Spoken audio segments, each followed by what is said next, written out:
A ver, ¿cómo es que algo que empieza como una simple idea se transforma en lo que llamamos una verdad científica? Bueno, hoy vamos a meternos de lleno en ese proceso, en cómo la ciencia va construyendo nuestra realidad, casi como si fuera ladrillo por ladrillo. Todo arranca con una idea. Para Albert Einstein fue lo que él mismo llamó la idea más acertada de su vida. Esta simple observación, este experimento mental sobre la caída libre, fue la chispa que terminó encendiendo una revolución total en cómo entendemos el universo. Y esa es la gran pregunta que vamos a explorar. O sea, ¿cuál es el camino que recorre una idea, desde que nace en la mente de un físico hasta que se convierte en una teoría que describe el mismísimo cosmos? Vamos a ver que la ciencia no es solo una colección de datos, sino un proceso súper dinámico de construcción. Muy bien, vamos a sumergirnos en esto.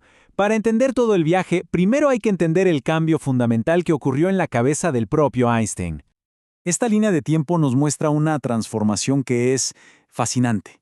Antes de 1912, para Einstein, la matemática era básicamente un lenguaje, una forma de anotar ideas físicas que ya tenía claras. Pero mientras luchaba por darle forma a la relatividad general, algo hizo clic. Después de 1915, las matemáticas se convirtieron en algo mucho más grande, una herramienta activa para descubrir, una fuerza que podía guiar su pensamiento hacia lugares totalmente nuevos e inesperados. Y acá se ve ese cambio con una claridad total. A la izquierda, la matemática es una herramienta, digamos como un martillo para construir una idea que ya existe. Pero a la derecha se convierte en un motor creativo. Cuando la intuición física de Einstein llegaba a un callejón sin salida, él sentía como las propias matemáticas, las formas matemáticas, arrastraban su pensamiento. Le mostraban caminos que ni siquiera había imaginado. La matemática dejó de ser el mapa y se convirtió en la brújula que lo guiaba en la oscuridad. Ahora, salgamos un momento de la historia de Einstein para ver el panorama general. Porque para que una idea, por más brillante que sea, se convierta en ciencia, tiene que seguir ciertas reglas del juego.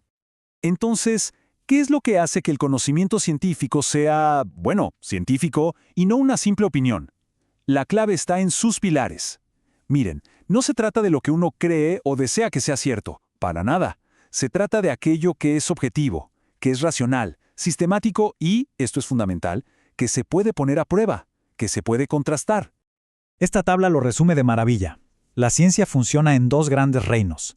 Por un lado, las ciencias formales, como la matemática, que estudian conceptos ideales, abstractos. Su verdad se basa en la demostración lógica, en la coherencia interna.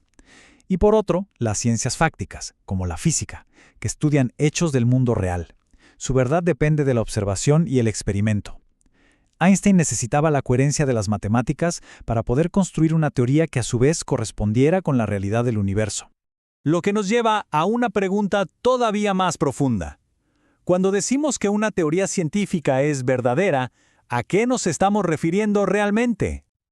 Esta no es una pregunta para nada nueva. Los filósofos llevan milenios debatiendo sobre qué es la verdad, y sus ideas son cruciales para entender cómo funciona la ciencia.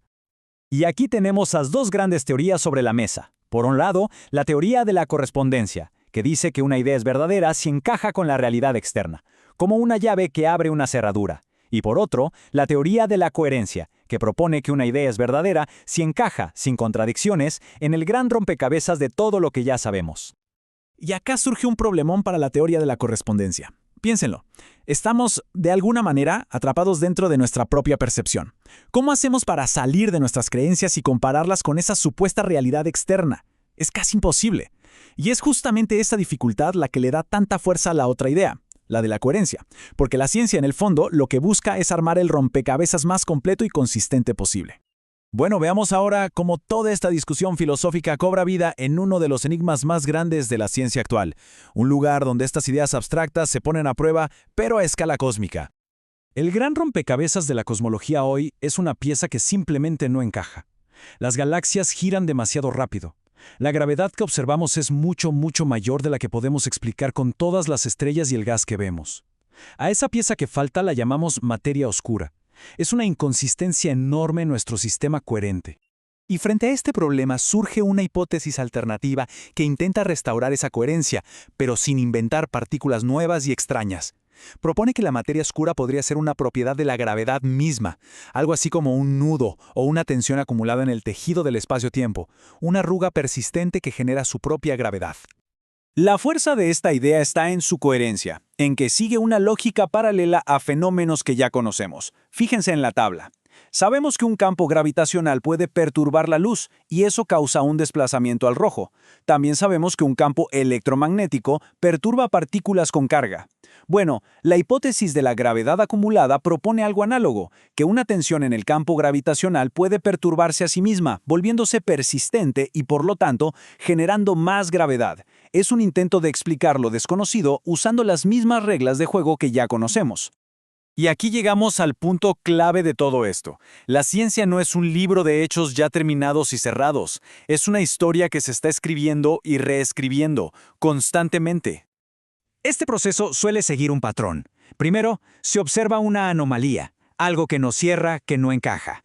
Después, alguien propone una nueva historia, una idea poderosa como el principio de equivalencia de Einstein o esta idea de la gravedad acumulada. Luego, se eligen las herramientas correctas, como el cálculo tensorial, para construir y darle forma a esa idea. Y al final, la nueva historia se debate y se pone a prueba, no contra una realidad externa inalcanzable, sino por su coherencia con todo lo demás que sabemos. Y la historia, bueno, la historia continúa.